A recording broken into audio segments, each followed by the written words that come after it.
News Central now at this hour begins in West Africa, where the trio of Burkina Faso, Mali and Niger have all agreed to exit the Economic Community of West African States bloc, a decision that has sparked reactions from across the West African sub-region and beyond.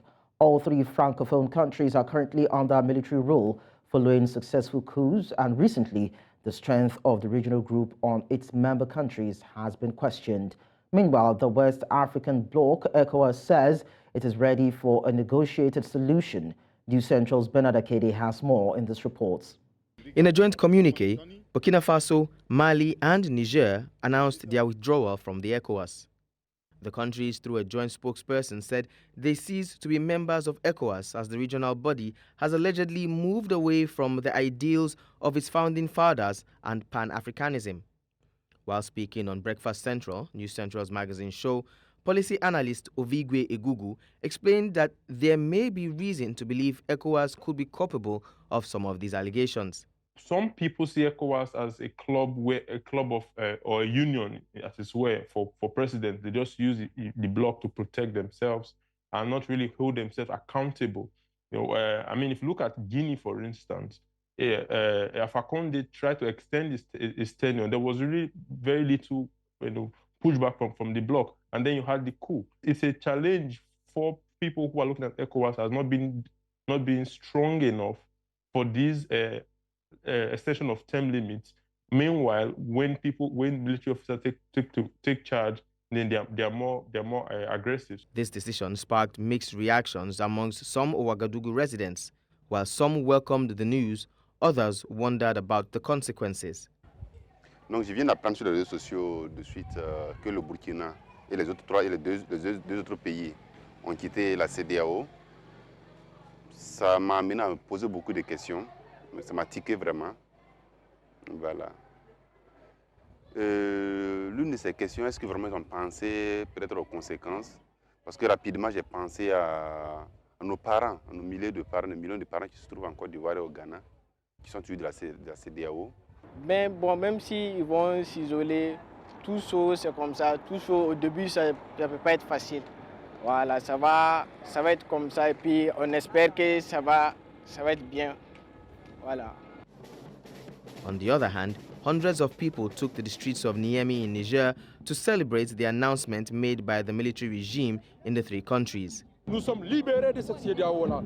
Au diable leurs sanctions. Et on considère que dorénavant, il y aura des accords bilatéraux avec les autres États. Donc c'est fini avec cette structure satanique qui veut étouffer le peuple nigérien ou bien le peuple du Sahel parce qu'ils ont décidé de quitter l'impérialisme français, le joug français. Responding in a communique released in Abuja on Sunday, ECOWAS said the Commission is yet to receive any direct formal notification from the three member states about their intention to withdraw from the community. The ECOWAS Commission, as directed by the Authority of Heads of States and Government, has been working assiduously with these countries for the restoration of constitutional order. The whole of Africa, and indeed the rest of the world, will be observing this standoff between the three countries and ECOWAS to see if the bloc will be able to get back its members or if the trio will forge allegiance with countries outside the bloc. But regardless of how this swings, the results may be consequential. In Lagos for News Central, I'm Bernard Akede. In a related development, hundreds of people have taken to the streets of Niamey to celebrate the announcements made by the military regimes in Burkina Faso, Mali and Niger on their immediate withdrawal from the West African bloc, ECOWAS. The Prime Minister appointed by Niger's regime on Thursday blasted ECOWAS for bad faith after the bloc largely shunned a planned meeting in Niamey. ECOWAS blamed an aircraft's technical fault on Abuja for the cancellation of its mission to Niger. Nous sommes là parce que c'est une demande des peuples des États du Sahel pour sanctionner la CEDEAO qui à l'origine était partie pour être une CEDEAO des peuples mais qui s'est avérée être un instrument au service de l'impérialisme français. Nous sommes libérés de cette CEDEAO-là. Au diable leurs sanctions. Et on considère que dorénavant, il y aura des accords bilatéraux avec les autres États. Donc c'est fini avec cette structure satanique qui veut étouffer le peuple nigérien ou bien le peuple du Sahel parce qu'ils ont décidé de quitter l'impérialisme français. Earlier on the news, we spoke with Edwin Yingi, and he gave us updates on this. Mali and Niger announced their withdrawal from the economic bloc of West African states. And the reasons, they stated their reasons why they are withdrawing from the economic bloc. But one thing which should be noted is how important are the three countries to ECOWAS. Burkina Faso, Mali, and Niger, or the three countries, are founding members of the regional bloc. They are founding members 49 years ago in 1970, 1975. And them being founding members, that tells you how important they are to the development of ECOWAS, to what ECOWAS is today. And besides, if you look at their geographical location, they are strategically located in the ECOWAS region or in the bloc. And now that they've withdrawn from the bloc, that actually offset some of the founding principles of ECOWAS. One of it was the free movement of people, and one was regional integration. Now the withdrawal from ECOWAS, though it's not yet clear because it is not in line with the treaty of ECOWAS, but their withdrawal, if it is going to go through, is going to affect the free movement of people in the region. It's also going to affect regional trade, given that the three countries would have withdrawn. We now head to Nigeria's Rivers State, where the governor in the state, Siminalayi Fubara, has sworn in Right Honorable Edison Ihie as Chief of Staff, Government House, Port Harcourt, and 5 special advisors. The appointment of Ihie as Chief of Staff, Government House, was confirmed in a statement signed by Dr. Tami Danagogo, Secretary to the state government, on Sunday night. Also, Governor Fubara will equally swear in special advisors who will help him facilitate good governance in the state following a Supreme Court victory last week. Those to be sworn in as special advisors include Dr. Darlington Orji, a former state publicity secretary of the People's Democratic Party, who recently resigned as the Chief of Staff, Ikore Local Government Council area. Others include Prince Solomon Abel Eke, former Caretaker Committee Chairman, Obiakpo Local Government Area, Aminaya Sam Fiberisima, Engineer Dia Barin, and Ohia Prince. Earlier, Engineer Bioko Awara, former AAC governorship candidate, Rivers State, spoke to us on this development. Some appointments are made politically to bring stability. As opposition, we are not happy with the Supreme Court ruling, but we just have to accept it for the sake of Rivers State, for Rivers State to be one. The recent appointment, basically, I think, is to checkmate the excesses of some persons that might be a problem in the smooth running of the governmental function of this administration.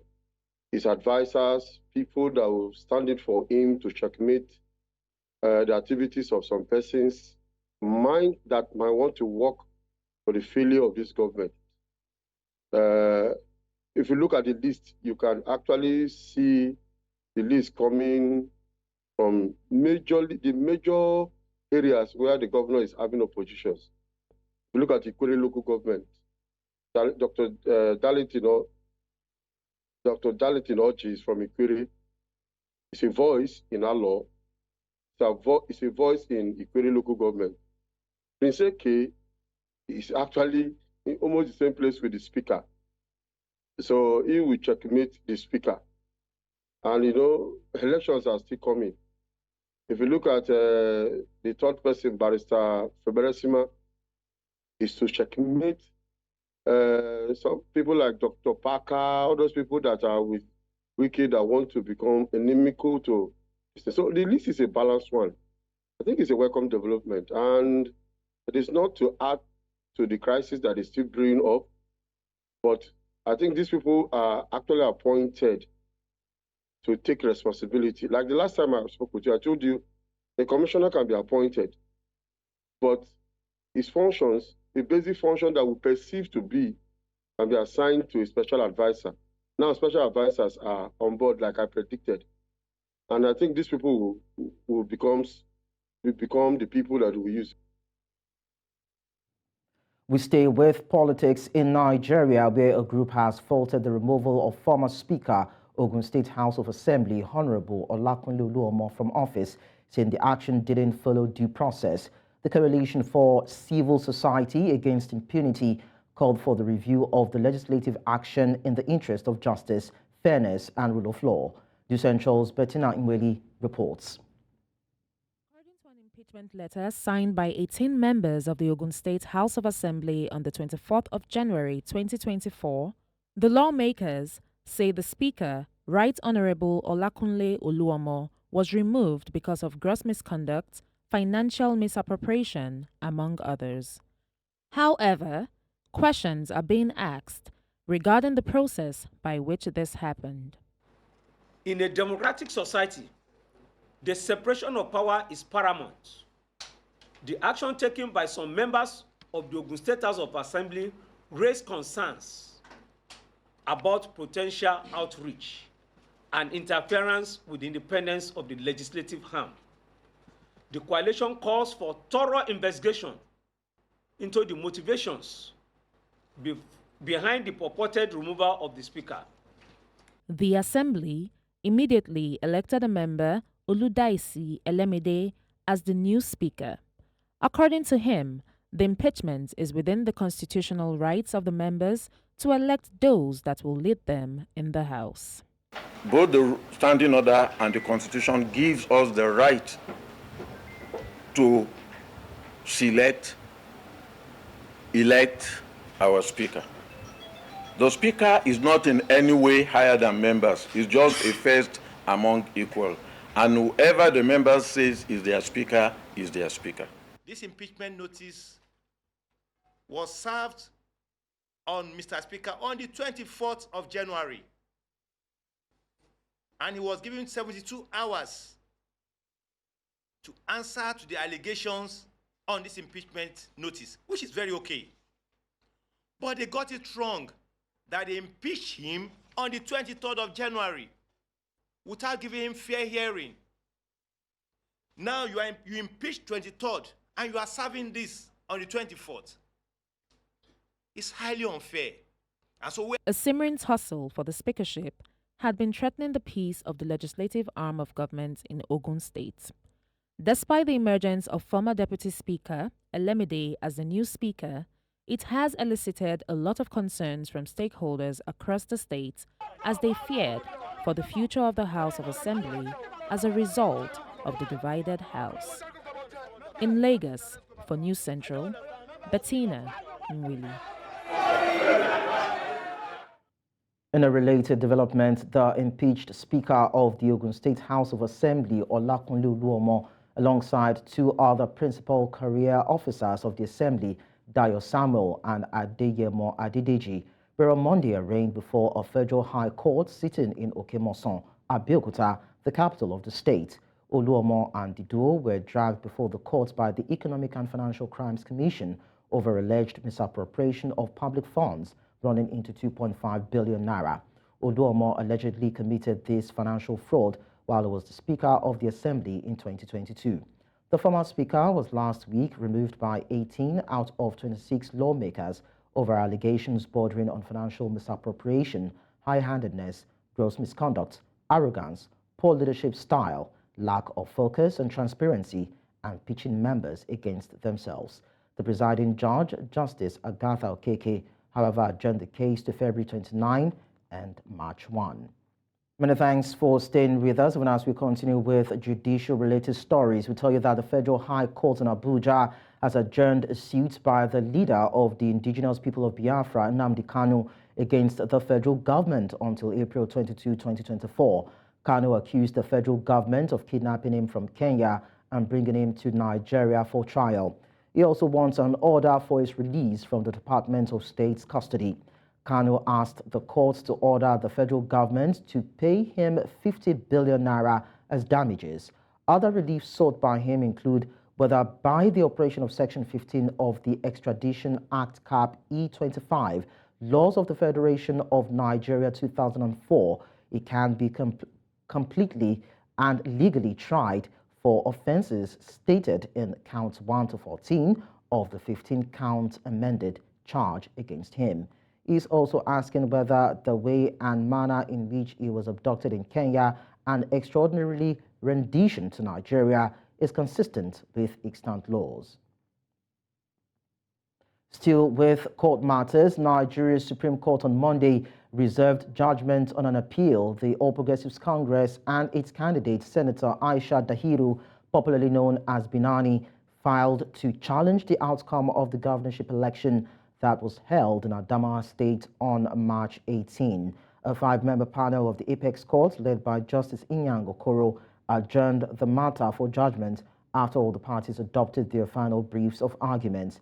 The appellants, through their legal team, headed by Chief Akiolu Olujimi, SAN, prayed the court to sack Governor Ahmadu Fintiri of Adamawa State from office. They urged the Supreme Court to set aside the concurrent verdicts of the Court of Appeal and the Adamawa State Governorship Election Petitions Tribunal, which upheld Fintiri's re-election.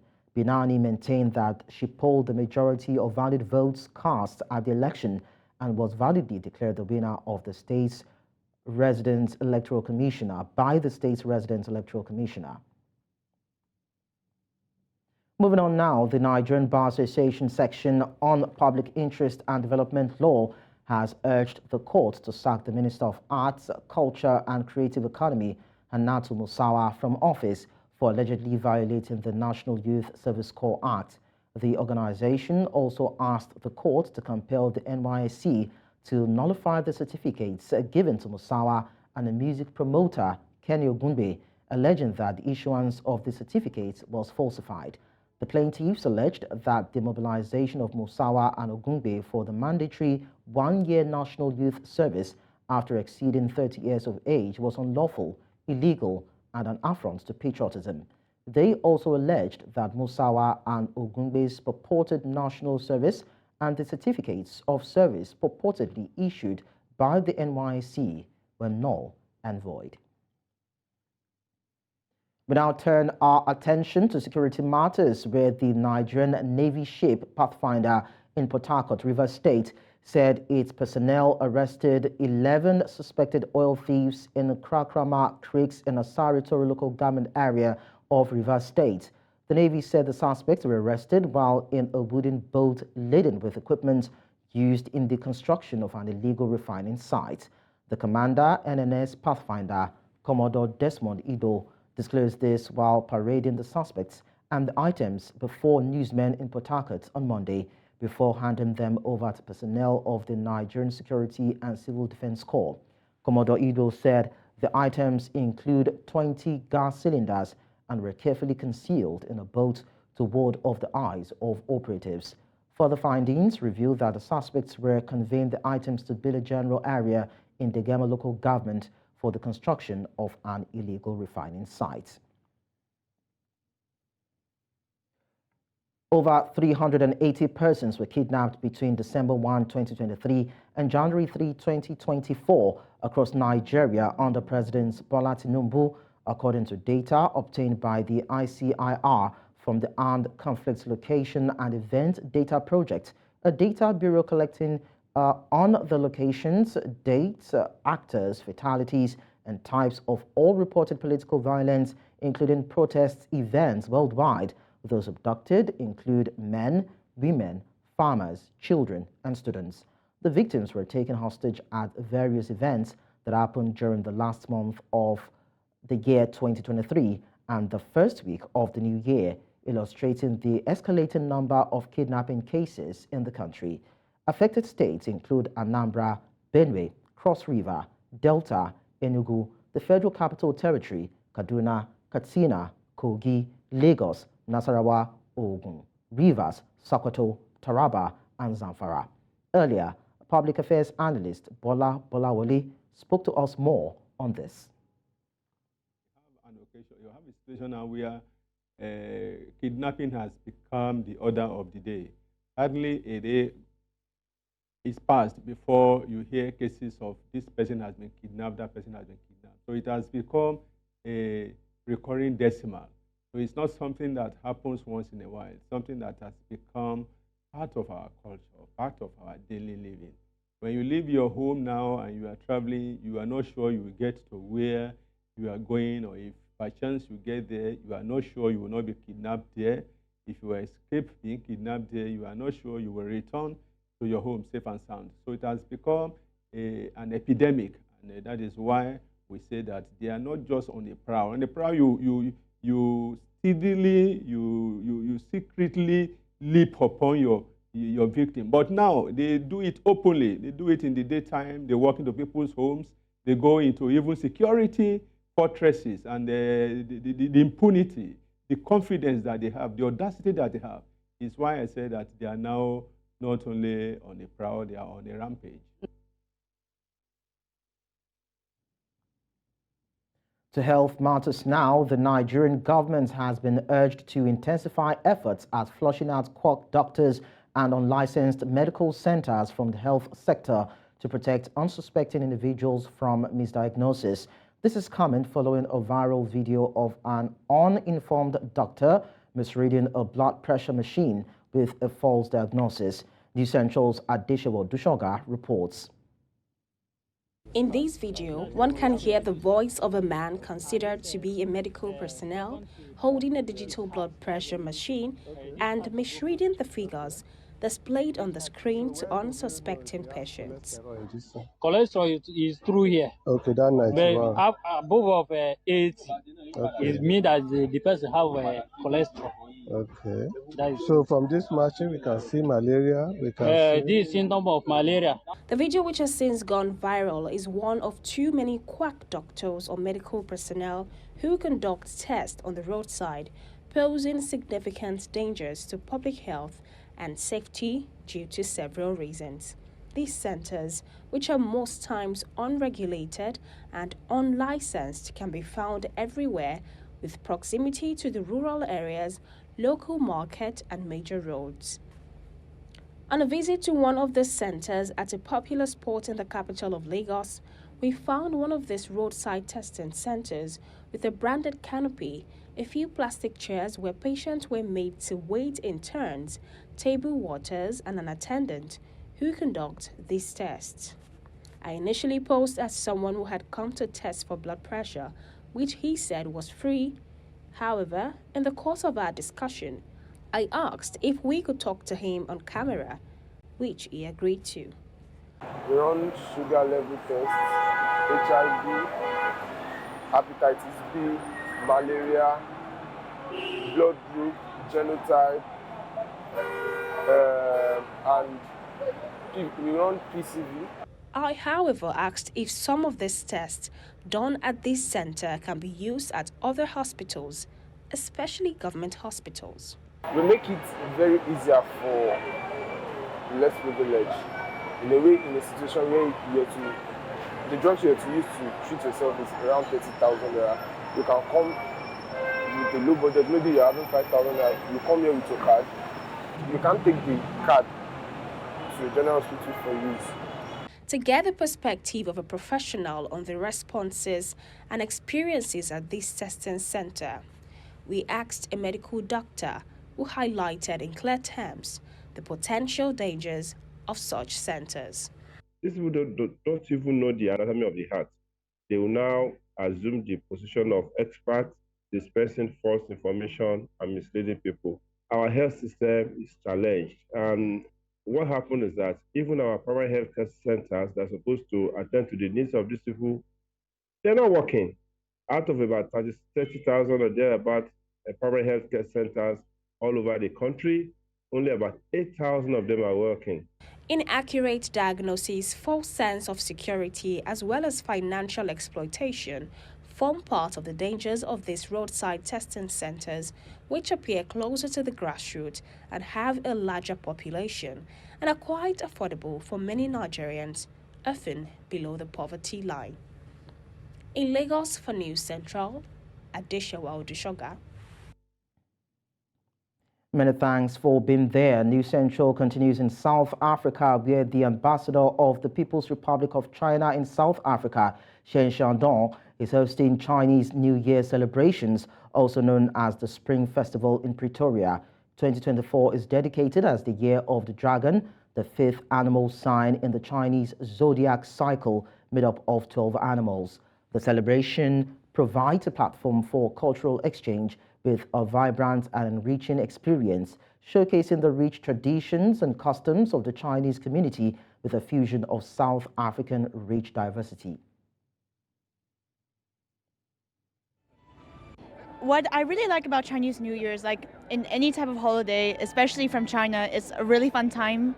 Like, there's always all this excitement going around. There's this huge events.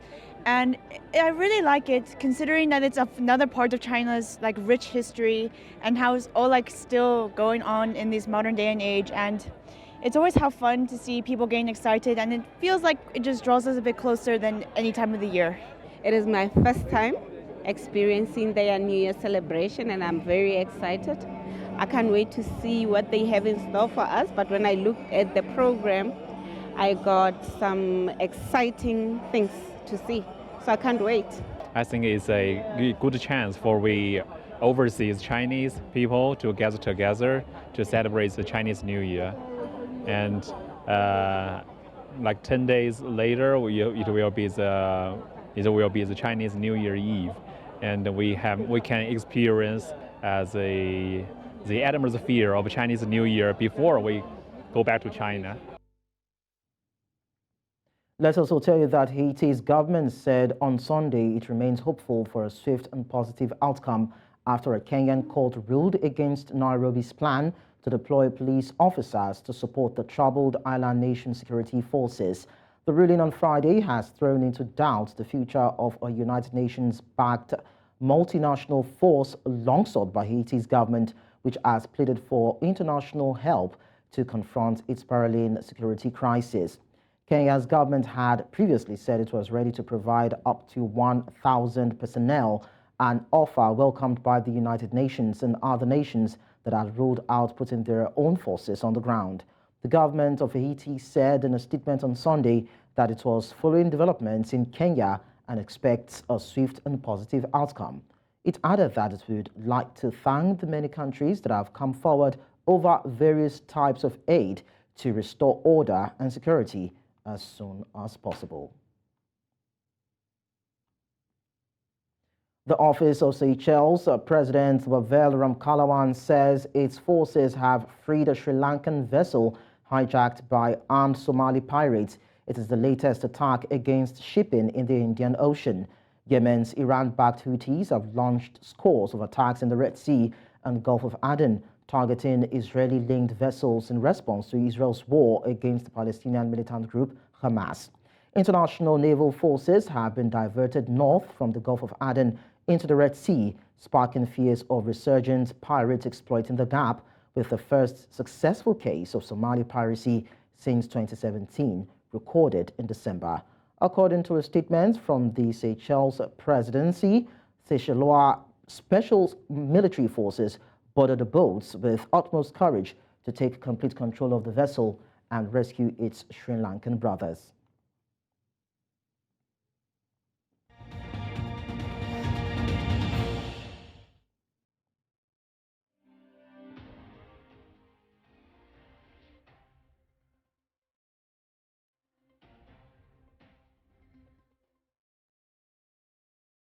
From other continents, we tell you that the EU on Monday demanded an urgent audit of the United Nations Palestinian Refugee Agency, UNRWA, and said it is reviewing funding following Israeli allegations that some staff participated in Hamas's October 7 attack. The Commission spokesman, Eric Mama, told newsmen that the audit must be led by European Commission-appointed experts and conducted alongside a UN investigation into the claims. Among the major donors to UNRWA is the European Union. In a statement, the Commission said the EU executive will determine upcoming funding decisions for UNRWA in light of the very serious allegations made on January 24 relating to the involvement of UNRWA staff in the heinous October 7 attacks. Extremely serious allegations against staff working for UNRWA. And it is absolutely obvious that these allegations need to be investigated seriously. And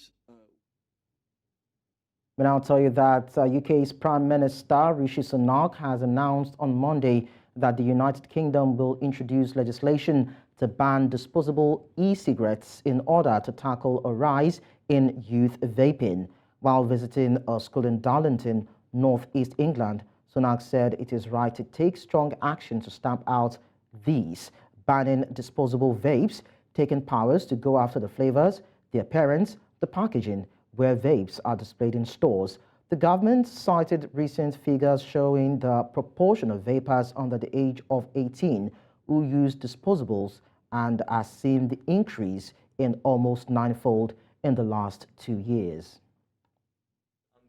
You talk to any parent or teacher, as I've been doing here at this school in Darlington this morning, they'll talk to you about the worrying rise in vaping amongst children. Now, children shouldn't be vaping. We don't want them to get addicted. We still don't understand the full long-term health impacts of vaping. So it's right that we take strong action to stamp this out. That's what we're doing. Banning disposable vapes, taking powers to go after the flavors, the appearance, the packaging, where vapes are displayed in stores, but also improving enforcement, making it easier to levy on-the-spot fines at retailers who shouldn't be selling to kids. Taken together, it's a strong set of measures so we can improve our children's health. It's the right long-term thing for the country. Well, it's important that we maintain vapes for adult smokers who want to stop, because for those people, it's obviously preferable that they vape rather than smoke. That's why actually we're pioneering the Swap to Stop campaign.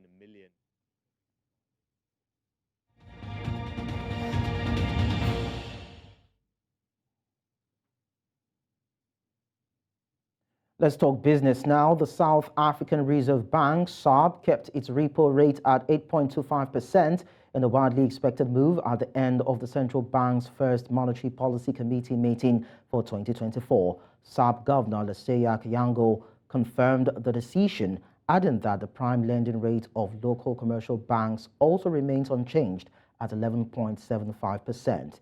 Earlier, Professor Yanni Russo, Professor of Economics at Wits Business School, University of Witwatersrand, spoke to us on this development.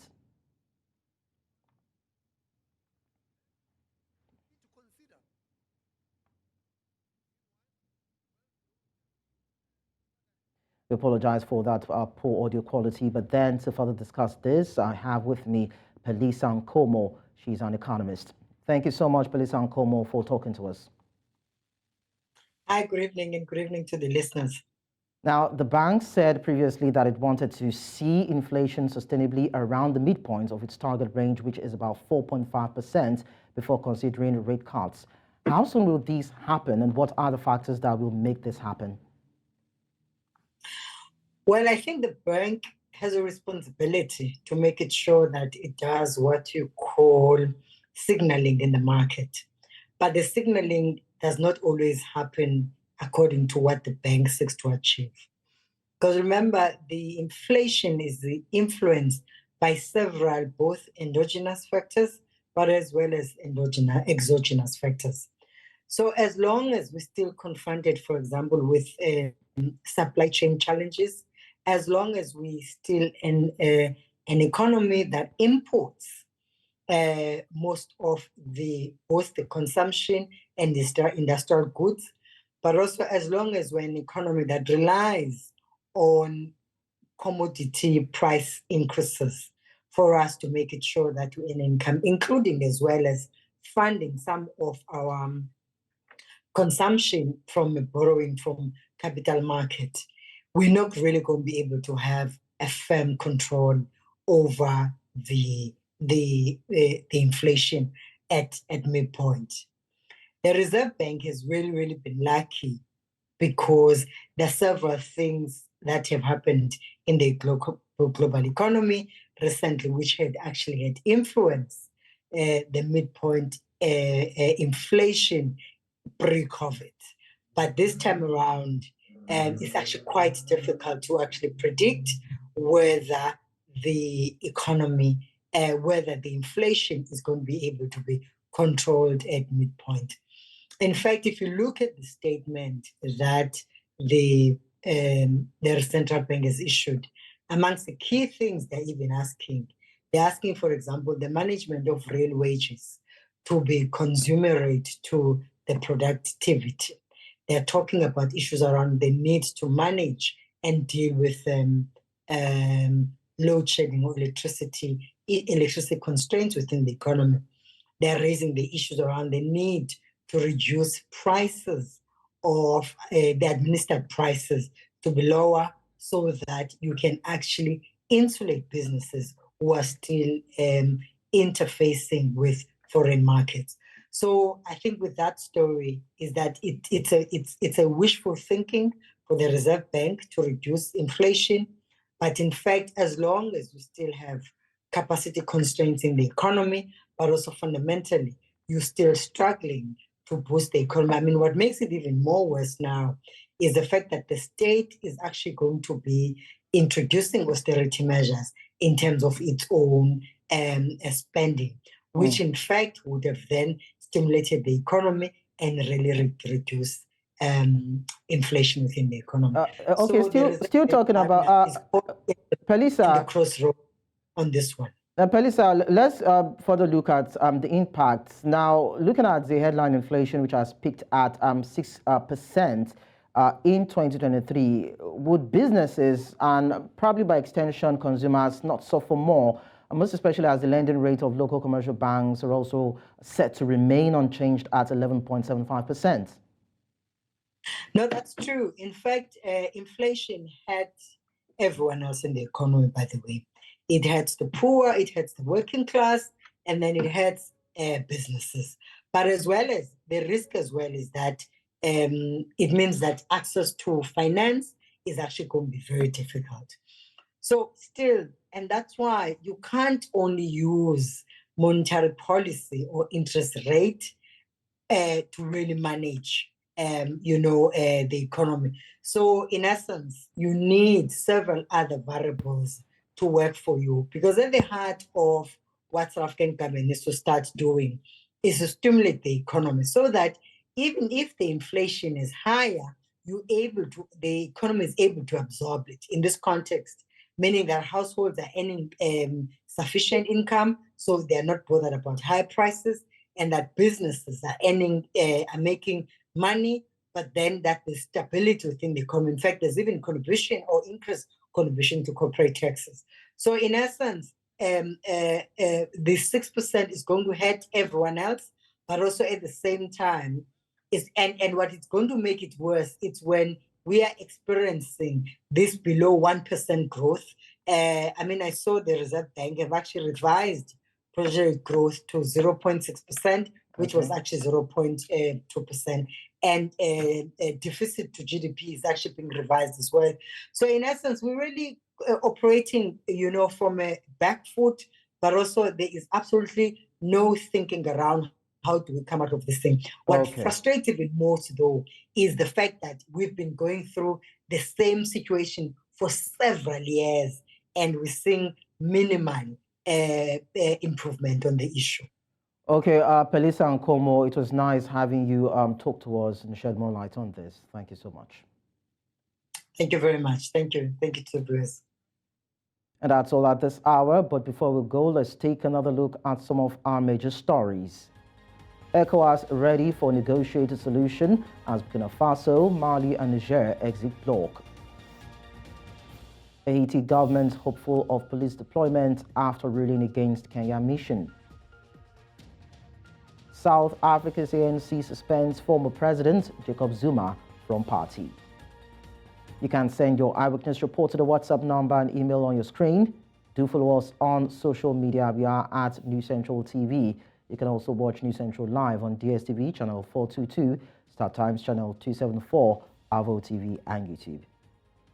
Many thanks for watching. I am Lekon Onobanjo.